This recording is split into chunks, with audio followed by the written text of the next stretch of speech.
Hey Pioneers, welcome to another learning module. Today we're going to be talking about the stages of change or the cycle of change, and we're going to discuss each portion or each stage as we go along. We're going to just give an example of each one and talk about how to navigate this with a client. So with this cycle of change or stages of change, we start off with pre-contemplation. Pre-contemplation in the stages of change, this is kind of as an overview, we're talking about when someone's trying to either recover from a difficulty in life or maybe a substance or any sort of motivation or lack of motivation that they're experiencing. To maybe attain a goal or to shift gears in life. So the first one is pre-contemplation. With pre-contemplation, there is no intention on changing the behavior. Or maybe like every now and again we think about it, but it's not really anything we want to do. It's pre-contemplative. So this is maybe like a logical starting point. There's really no intention of changing the behavior. The person might be unaware that a problem even exists.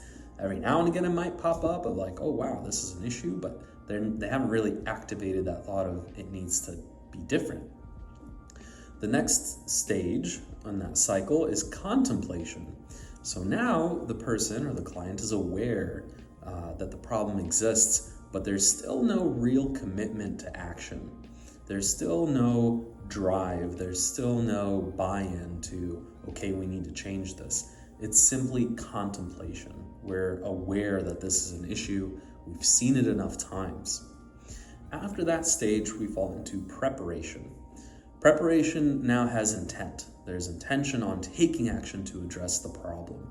Not just contemplating about it, but we're preparing to take a step. There's more drive. There's more motivation than there was before. After feeling that we're prepared and maybe elements of readiness, we step into action. The action stage, this is where there's active modification of behavior. We're seeing our contemplation and our preparation, our readiness take shape and take form. It's really encouraging to see this in clients sometimes, knowing that energy sometimes kind of fizzles out, or with enough support, it can really bolster up and cause lifestyle change. Once this action stage is in place, we're able to step into maintenance. We have put these active modifications or these behaviors in place. With maintenance, we're looking at sustainable change. This new behavior now replaces the old behavior. Something I often talk about with clients is that recreating those neurological pathways takes about 90 to 120 days. So we're maintaining this new element, this new behavior, this new lifestyle for quite a while. After being in that maintenance stage for quite a bit, we may experience relapse. And relapse from a substance world can mean one thing, but from a behavior modification world can look and feel in a different way. This is a falling back to old patterns of behavior. We're going to relapse or associate a sense of convenience or comfort to the old ways of doing things. Relapse can sometimes provide a drive or a reboot to initiate that change even harder, or it could actually affect us or impact us so much that it'll backstep us so far back down that we feel defeated. So it's important to really be present for clients when they're in that time, in that struggle. Not really needing to associate it to shame or guilt, but rather remotivation, reassessment, re-engagement. From that step of relapse, we go back into pre-contemplation. We could begin to think that maybe there isn't a problem really. And so, the circle goes on and on. There's an upward spiral that we're learning from each time that we fall back onto our behaviors. So we get stronger and stronger in that cycle.